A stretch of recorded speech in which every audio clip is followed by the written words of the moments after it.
Hello everybody, how is it going? I am Lucas and today we are going to be taking a look at an album from Slipknot called We Are Not Your Kind. This album has been highly anticipated for a very long time. Slipknot has gone through a lot of trials and tribulations since their last album. Some of the members' kids sadly passed away. We've had divorces that have happened, but needless to say, despite those issues, the guys have still soldiered on and put out this album. This album is very interesting because it takes some risks, it steps in some new directions, and for the most part, it pretty much succeeds on that. So the very first track on here, Insert Coin, you kind of get like some, some noises and it's kind of like an ambient type of track with some craziness going on in it. I know ambient craziness is kind of the opposite thing, but that's kind of what it reminds me of. I like the title of it, Insert Coin. It's like insert the coin, let's kick things off. All throughout the album, every couple of songs, you have little tracks like that. They're just like Death Because of Death. That one's a little bit different. That one's kind of like a little more fleshed out, but it's still really mellow and it's really short. And you have those tracks in between each of the longer tracks. I think that is kind of cool because it kind of helps break up the monotony of the album, and you can play a couple of those little tracks live and it would kind of go over well. This whole album, if they play it from front to back live, it would go over well because you have an intro, you have a pretty decent outro song. It's a pretty much complete album. A lot of the different songs, when you're going from verse to chorus and bridge and stuff like that, there's definite transition points in there, which I really like a lot. Some of my favorite songs are Orphan, Nero Forte, and Critical Darling. Pretty much some of the heavier tracks are some of my favorites on here. Now you do have some more laid back tracks like Liar's Funeral and Spiders. Spiders is a very interesting one because it's kind of like an electronic type song, sort of, and it's kind of just like it's just kind of like a little mellow track, which is nice because it helps break up all the brutality of all the other stuff they got going on the album. Now let's get to the things that I like. Corey Taylor on this album is fantastic. He brings intensity at all places.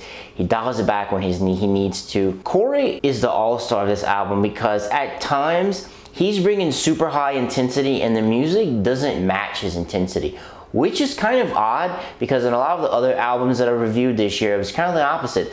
The lyrics and the singer wasn't bringing it that well and the music was still doing really well. And that's kind of the only thing I don't really like about the album, is that at some points it's like you really want some of these like really killer riffs and some really like aggressive stuff going on underneath what Corey's doing because it would match it perfect, and the music's just kind of like one step below, and you're waiting for it. It's like, come on, go, and it doesn't really get there. That's my really only main complaint about this album. I mean, you have good lyrics, you have good production, you have good ebb and flow. Everything about it is pretty good. So I'm gonna have to give this album a 3.5 out of 5. And let me explain something. Let me explain how I got to that. Some people absolutely love Slipknot. That's their favorite band in the world, and they're probably gonna give this album a 5 out of 5 because it is a really good album. For people more like me who they followed Slipknot down through the years, I've been following them and listening to them on and off since the 99, 2000, whenever Iowa came out. And you have those people who kind of view them as sort of butt rocky, or butt metally, excuse me. And I was kind of expecting that coming into this album, but it pleasantly surprised me. It didn't really come off as butt metally, which was really good because it's been a while since they've written an album. They've certain members have gone and done stuff with different bands, and that does happen when they go off and do different bands. Sometimes when they come back, they're missing kind of the magic that made the band good in the first place, but Slipknot definitely still has that magic. And like I said, this album pleasantly surprised me. So I'm being a little tough on it, giving it a 3.5 out of 5, but I really enjoy listening to this album.